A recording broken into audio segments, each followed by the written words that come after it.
Ganito kasaya mga idol at kakomportable sa isa't isa ang dating magtandim noon na si VP Sara Duterte at ang ating presidente na si BBM.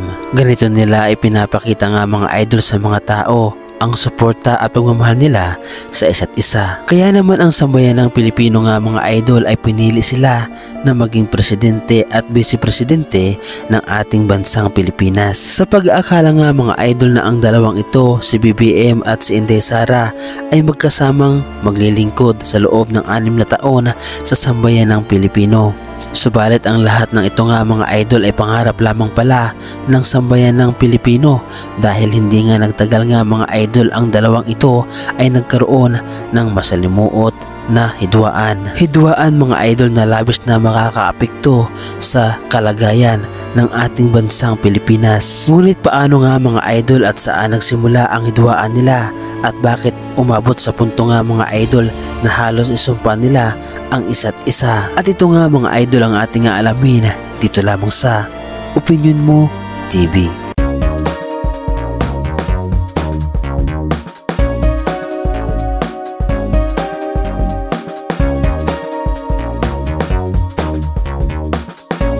Noong 2022 nga mga idol, nasimula ng kampanya ng Unity Team ni na Pangulong Ferdinand Marcos Jr. at Vice President Sara Duterte.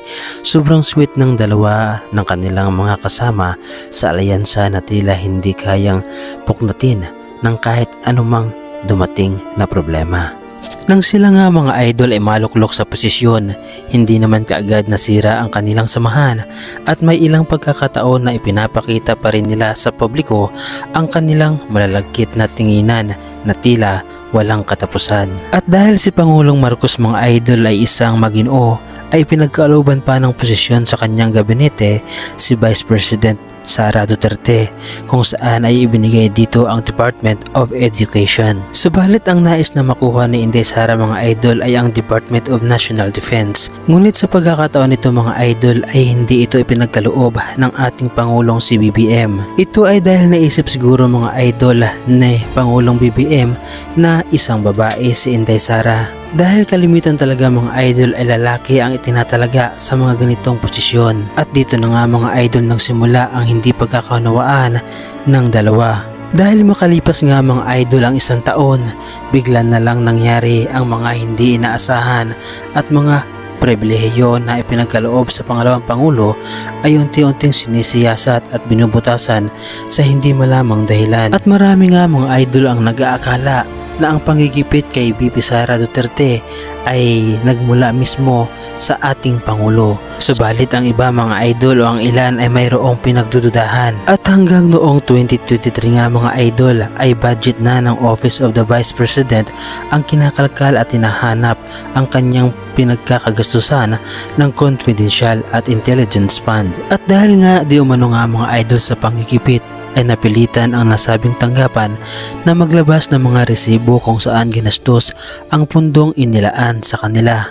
Marami nga mga idol ang nagsasabi na kapangyarihan at pera ang pinagsimulan ng gulo at away ng dalawang ito. At marami din nga mga idol ang nagsasabi na mismong ang mga nakapaligid sa dalawa kay VP Inday Sara Duterte at kay Pangulong Marcos ang dahilan kung bakit nagkagulo ang dalawa. Pero teka mga idol, ito ay bali-balita lamang. Pero ang totoo talagang dahilan nga mga idol ay inyong malalaman. May 3 dahilan mga idol kung bakit galit na galit si VP Inday Sara Duterte sa ating Pangulo na si Bongbong Marcos. Ang unang dahilan nga mga idol dito ay walang iba nga mga idol kundi ang pakikialam ng ating Pangulo tungkol sa kaso ni Apostol Apollo Kibuloy, na kung saan nga mga idol ay pinag-utos ng ating Pangulo na si BBM na hulihin o mahuli sa mas lalong madaling panahon nga mga idol noon si Pastor Apollo Kibuloy. At dito nga mga idol ay nagsimulang magalit lalo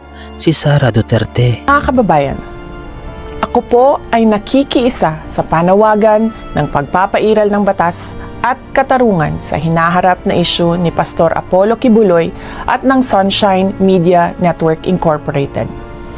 Sa mga ginagawang pagdinig ay tila pinatawan na ng guilty verdict si Pastor Kibuloy kahit na nakabatay lamang ang pagdinig na ito sa mga paratang ng mga testigo na nagkukubli ng kanilang katauhan at hindi mapatunayan ang kredibilidad.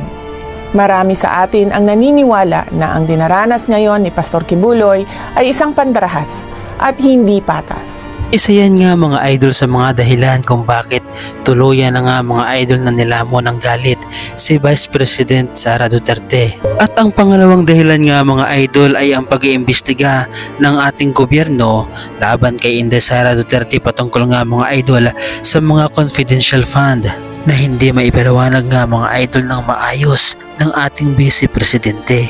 At ang pangatlong dahilan nga mga idol kung bakit galit na galit si VP Inday Sara Duterte sa ating Pangulo ay dahil inaakala nito na mayroong kinalaman o pinapakailaman ng ating Pangulo ang kaso ni dating Pangulong Duterte.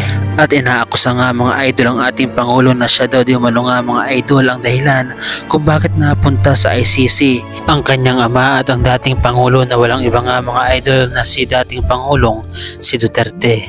At ang mga dahilan na ito nga mga idol marahil ang nag-udyok sa ating Vice Presidente na mas lalong magalit pa mga idol sa ating Pangulo sa pagkakahuli kay Pastor Apollo Kibuloy sa pag-iimbestiga mga idol tungkol sa confidential funds ng ating Vice Presidente at ang pakikialam nga mga idol marahil ng Administrasyong Marcos sa paghahalongkat sa mga kaso na ikinakaharap ngayon nga mga idol ng pamilya ni Sara Duterte. Punong-puno na nga mga idol ang galit na nasa loob ng ating Vice Presidente na si Inday Sara Duterte.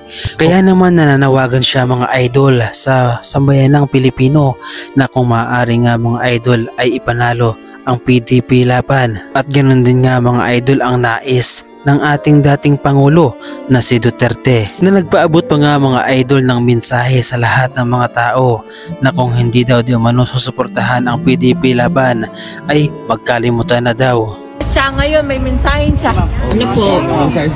Sabi niya, kalimutan niyo daw siya kung di niyo daw suportahan ang PDP niya. Ay, magkalimutan na lang daw.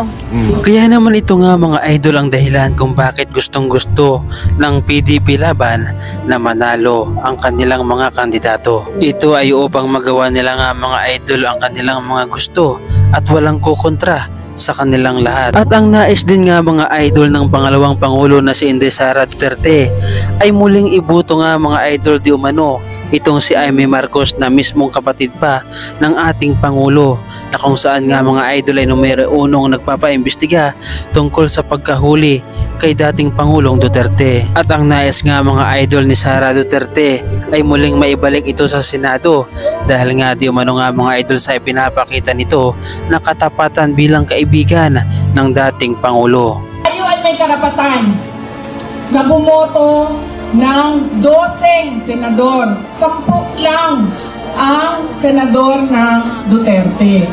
Kaya nandito si Senator Amy Marcos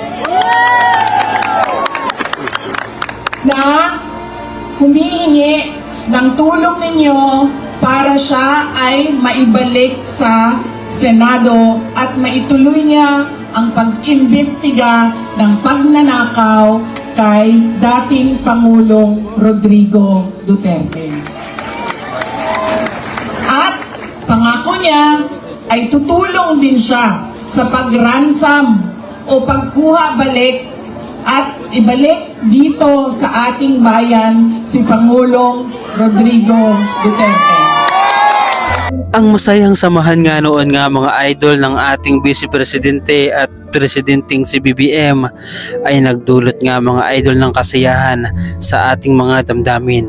Subalit nung nagkaroon nga mga idol sila ng malaking hidwaan at hindi pagkakaunawaan ay hanggang ngayon nga mga idol ang mga taga-suporta ng daliwang panig ay nagkaroon ng pagkawatak-watak. Isa itong patunay nga mga idol na kapag ang Vice Presidente at ang ating Pangulo ay hindi nagkasundo ay mayroon itong hindi magandang epekto mga idol para sa ating bansang Pilipinas. Kaya naman sa ganitong klaseng pagkakataon nga mga idol, tayo mga Pilipino ay walang ibang dapat gawin nga mga idol kundi manalangin na sana nga mga idol ay dumating pa rin ang pagkakataon na maging maayos ang dalawang ito, na sa atin ay maglingkod ng tapat at hindi lamang para sa politika at hindi dahil sa galit ng kanilang pamilya. Sana ay unahin nilang pareho nga mga idol ang kapakanan ng sambayan ng Pilipino at unahin ang pangangailangan ng ating mga kababayan na mahihirap. Kung kayo ang tatanungin mga idol, ano sa palagay ninyo at ano sa tingin ninyo ang pinagsimulan nga mga idol ng galit ni Sara Duterte o ni Vice President Duterte sa ating Pangulo? Ano ang masasabi ninyo mga idol sa reaction video na ito? Ibahagi mo naman mga idol ang iyong reaksyon at opinion sa ating comment section.